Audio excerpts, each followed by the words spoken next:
Selamat pagi dan salam sejahtera. Nama saya Wilfred.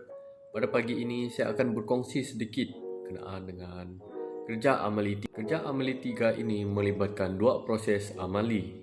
Yang pertama adalah longitud dan keratan rentas, dan satu lagi adalah melibatkan kontur.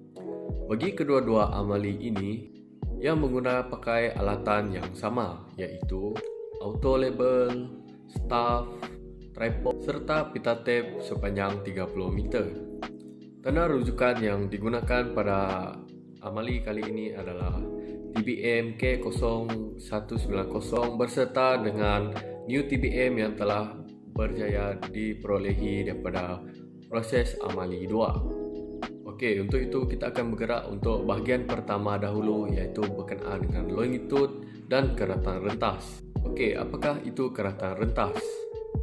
Digunakan untuk menunjukkan ketinggian pada kedua-dua belah garisan keratan rentas. Melalui amali ini, kita dapat menghitung kedudukan, tinggi dan cerun sebarang tambakan. Sela yang digunakan untuk amali ini adalah 100 meter, berpusat di tengah-tengah yang berada di jalan raya. Prosedur untuk amali ini adalah berkonsep sama sebagaimana prosedur yang melibatkan akar alat ukur aras. Setiap kerja ukur perlu bermula pada satu titik rujukan dan tamat kepada titik rujukan yang juga diketahui nilainya. Di akhir kerja amali ini, kita dapat melihat perbezaan data yang diperolehi dengan nilai pada asalnya. Untuk amali ini, penggunaan konsep kiraan naik dan turun diguna pakai. Segala data kiraan serta penerangan potongan melintang sela kita dapat lihat antaranya. Kesimpulannya, nilai pada bacaan terakhir di new TBM mendapat beza hasil tolak yang sangat sedikit berbanding dengan nilai asalnya. Ini bermakna kerja yang dilakukan berada pada kejituan yang telah ditetapkan.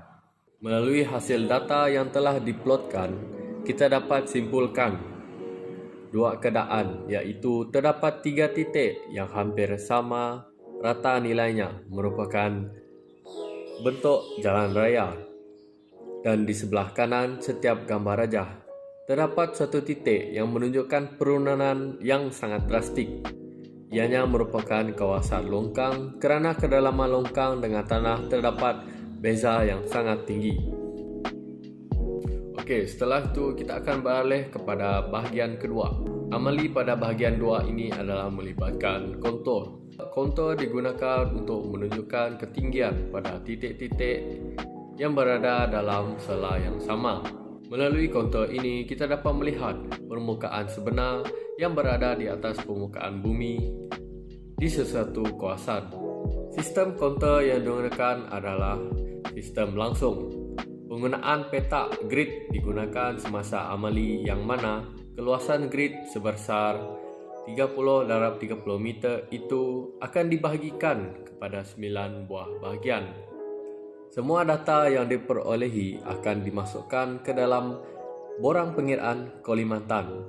Borang pengiraan Kalimantan akan digunakan untuk bahagian 2 kali ini. Pemeriksaan ketetapan kerja sentiasa diambil kira dengan menggunakan TBM K0190 sebagai rujukan.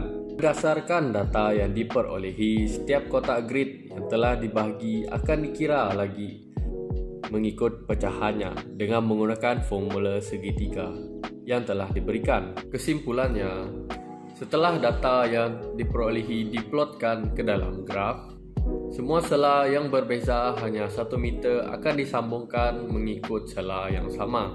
Bentuk kontur tanah dapat dilihat dengan sangat jelas berdasarkan sela yang telah disambung.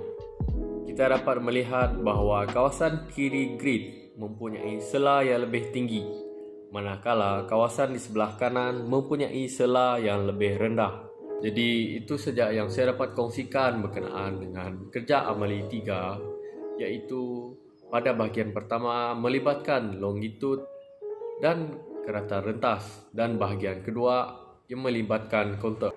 Itu saja Daripada saya, sekian, terima kasih.